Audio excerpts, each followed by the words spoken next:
everyone. This is Mrs. O'Connor Vince. If you are watching this video, you are either in my music technology class or Miss Faith Smith's visual art class. You are watching this video to kind of explore and go through some of the resources for the visual art and music technology collaboration project.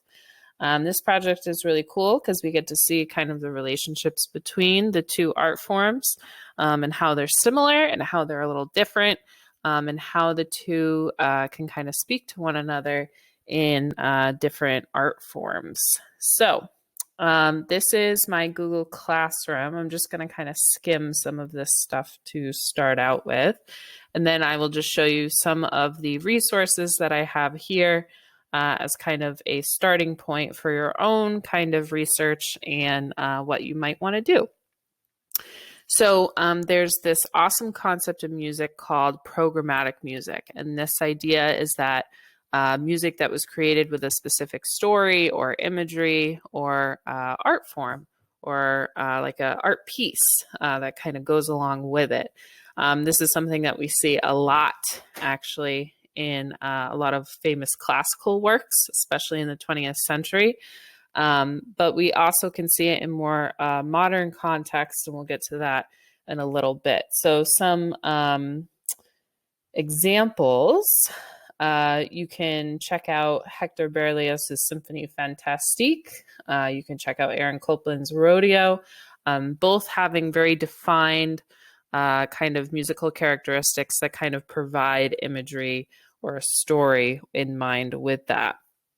But that's not really what we're thinking about in terms of, this particular project. We're trying to correlate it to a visual art piece, right? Not necessarily a story.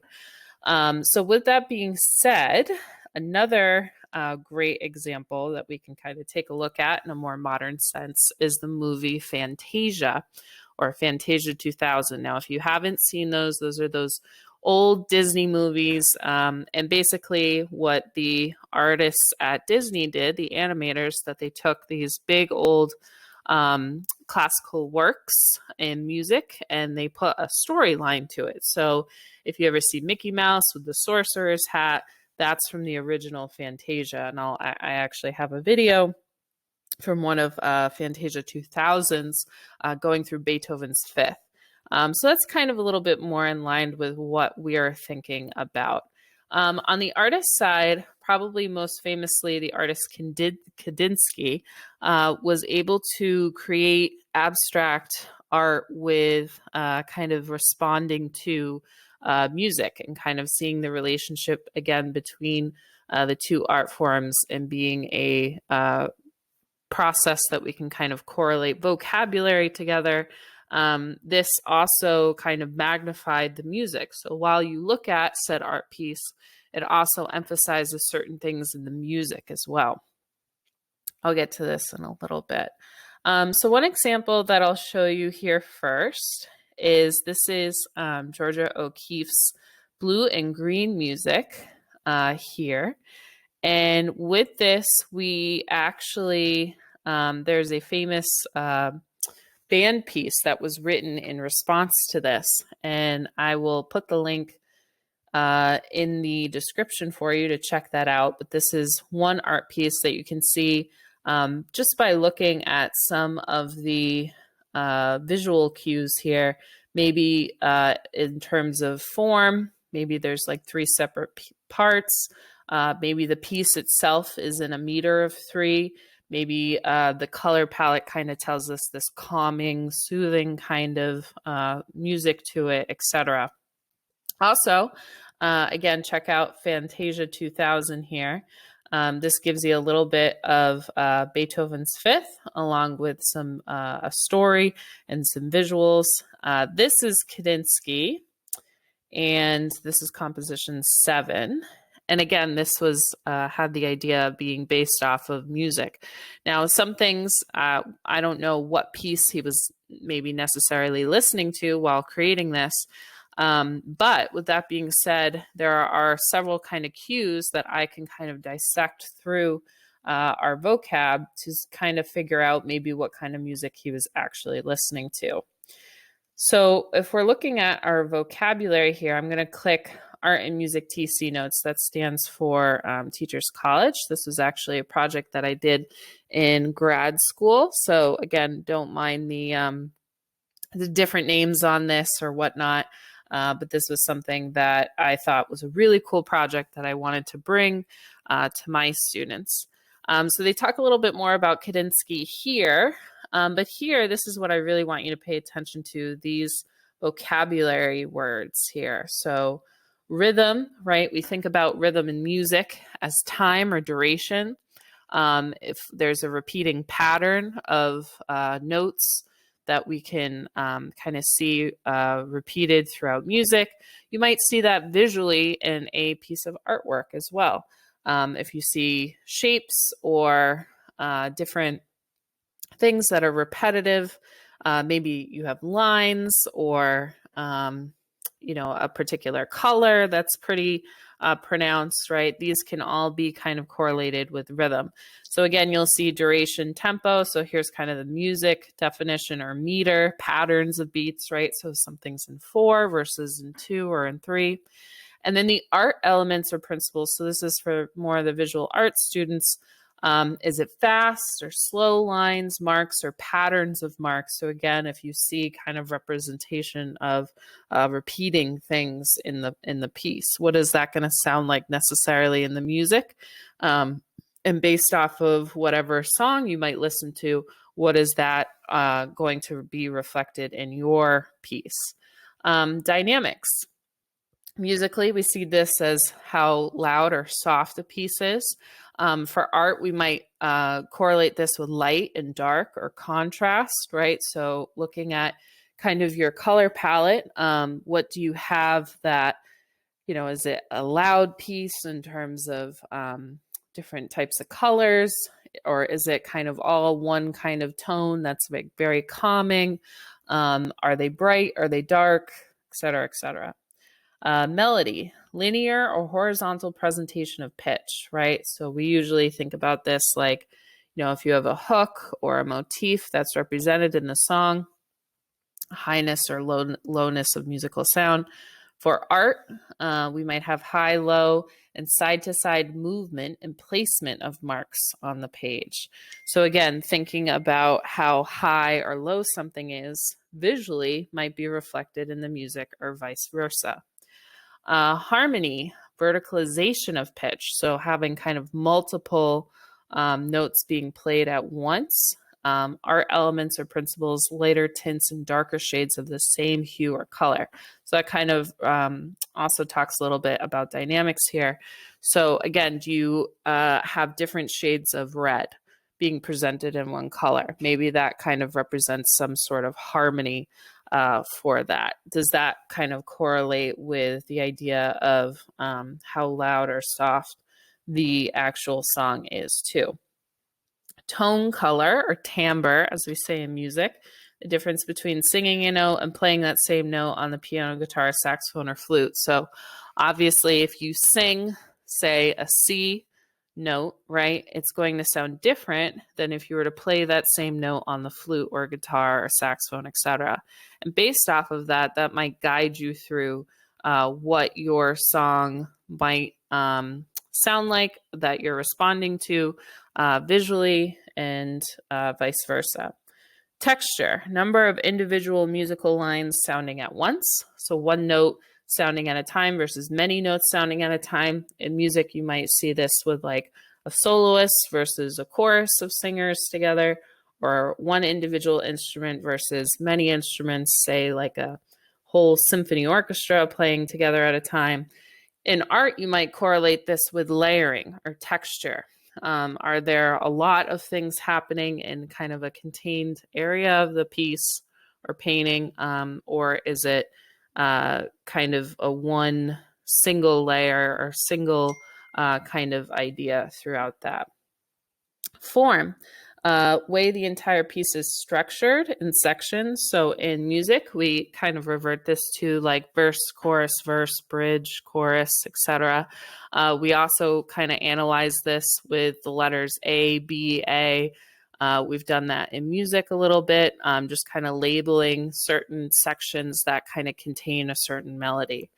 In art, right, we might look at the overall composition and its sections or areas or parts. So if you have one corner of the painting that represents one thing, is that corner represented in the opposite corner, or does that opposite corner look totally different, right? So again, these kind of show different parts, or again, kind of if they're repeating, maybe that's represented in the music as well.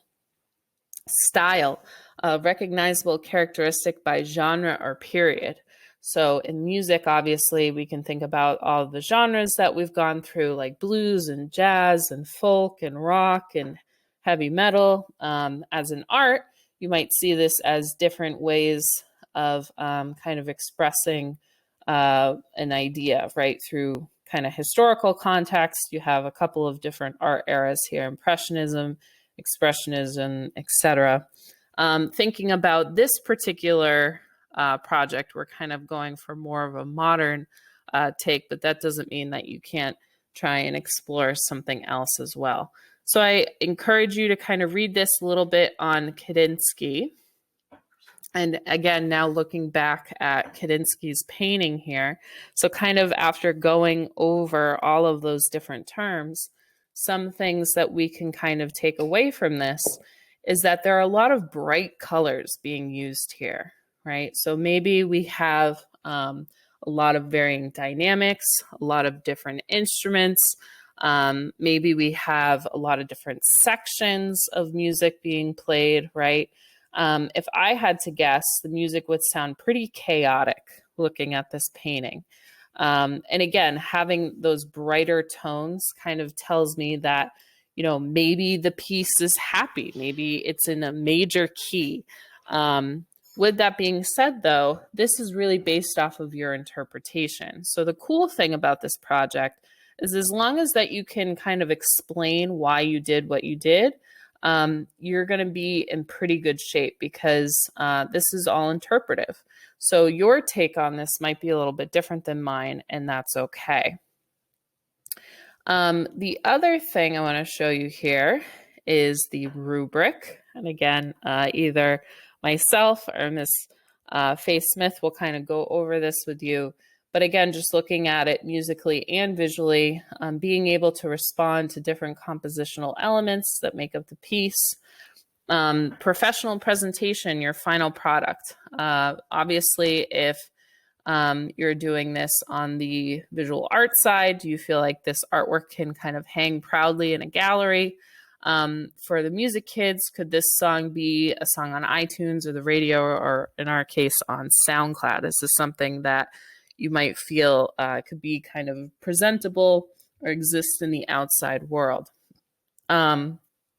Demonstrate understanding of vocabulary. So those words that I went over: rhythm, tone color, those lists in that handout, you want to pick 3 that you want to kind of focus in on, and be able to kind of support your piece, either your music or your painting or piece of art, based off of those 3 kind of selected vocabulary concepts.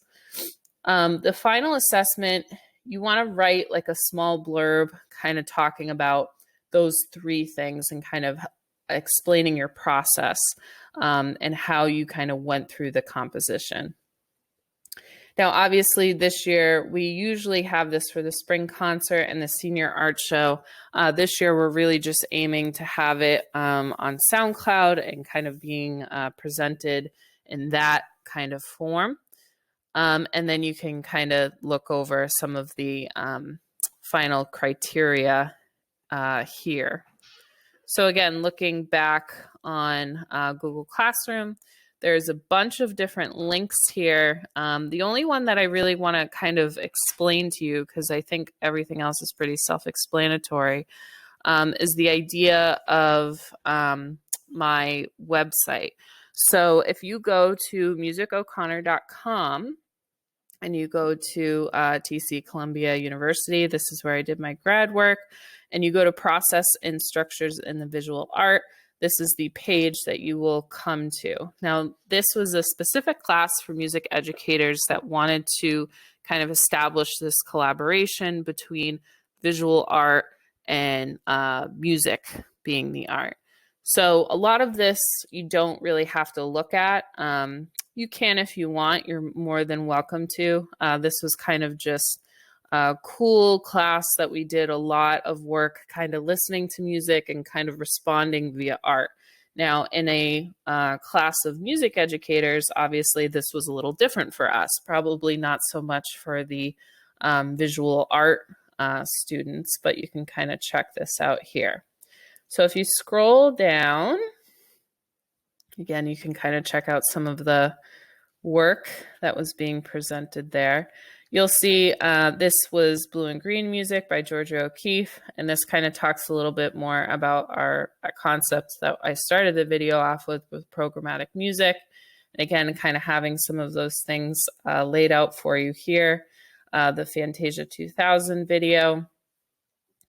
And again, kind of scrolling down here, this was a really cool exercise that maybe Ms. Faye Smith could do with students if she chooses to, depending on time, just by listening to different kind of musical sections and then kind of creating a master painting to kind of go along with that. So if you look at the list here, and you look at the different sections of kind of like different patterns and representations, those correlate with those musical selections. So if you want, you can kind of check that out. If you want, see if you think my interpretation was okay. Maybe you would do it differently, and that's okay. And again, you can kind of continue to look at some of the ideas here presented with kind of this collaboration between the two. But that is, again, up to you. One of the other things that I just want to present to you is my SoundCloud, which you'll actually find several examples. One of them, this is one that I did with Mr. Kemp. So I responded musically to his painting / drawing here. So again, if you want to take a closer look at it, you can click on it and you can check that out there. If you go to, this is O'Connor Vince, you'll hit my SoundCloud. And if you click on playlists, let me scroll down a little bit, you'll see several years of examples of different playlists that you can kind of explore.